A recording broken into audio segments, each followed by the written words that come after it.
Usa ka 11 years old nga bata sa Puro 4 Bukla, Davao del Norte. Ang dili normal ang kahimtang. Dili normal sa usa ka 11 years old nga iyang pagdako. Dili para sa uban nga makaeskwela, makadula o magulit taon na.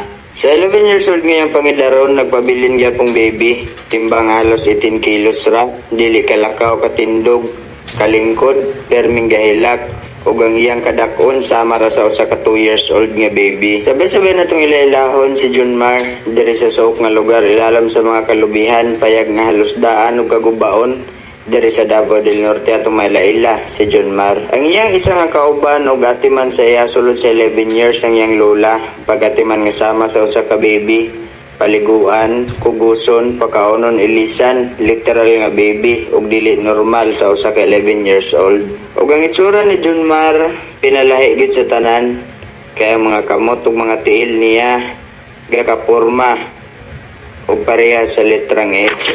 Ingon sa istorya ni Lola, nagsugod kuno daw niyang tanan atong gibuntis pa lang si Junmar kaya wala kuno daw giinom sa inahan ni Junmar ang mga medisina o vitamins nga ginapanghatag sa center sa ilaha. Si Junmar nagdako nga walay pure nga inahan kaya ang iyang mama sa edad nga 17 years old namatay hinungdan sa pag-anak kay Junmar. Ang kahimtang sa maglola dere dili gid dalim, pinagi sa pagbuhat og silhig masulbad nila ang ilang pangadlaw-adlaw pero dili permanente. Ug inyo makita ang Pinoyanan sa maglola murag halos gakabungkag na ug ang kubo nga ilang Pinoyanan tungod daw ani sa pagbaha silang lugar nga halos lagpas tao. Tungod silang kawalang-wala o walay laing masaligan, wala na nila napayo ang ilang munting kubo. Ang sitwasyon ni Junmar sa pagkakaroon dili gid lalim, kay dili na mo pwedeng matandog si Junmar sa iyang higdaanan, kaya ang mga kamot niya perming gasakit ug mo siyang matandog.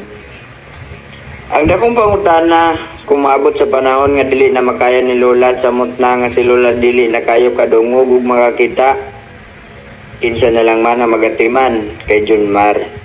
Usa ka sitwasyon nga dili nimo ma-imagine kung giunsa nila pag-survive. Usa ka senior citizen ug PWD sulod sa 11 years. Gamay ra kayo ang gipangayo ni Lola sa kuha, pangkape ug pangkaon sa iyang apo. Ug sa akong pagbisita, wala akong magdahom. Ngay day kalisod sa ilang sitwasyon karon. Usa sa rason kung ano nakita ninyo na yung video aron maghatag oportunidad nila, mahatagan og busog, makapadayon sila ug malinawon silang pagpamuyo.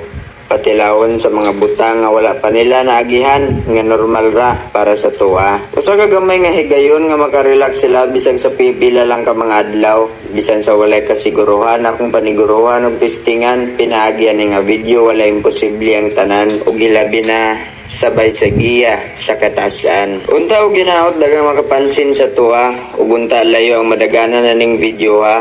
Ug pinagi sa pag-react ug share ni mo ani nga video dakong tabang na kayo para sila ha. Ug sa pag-mention sa hashtag KMJS dako na kayo na posibilidad na mapansin ug mahatagan og dakong istorya si Junmar.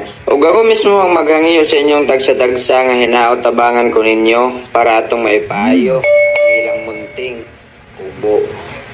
Buhay nga ba'y sadyang ganyan? Ang hirap ay di natin maiwasan. Kalungkutan ay lagi na lang.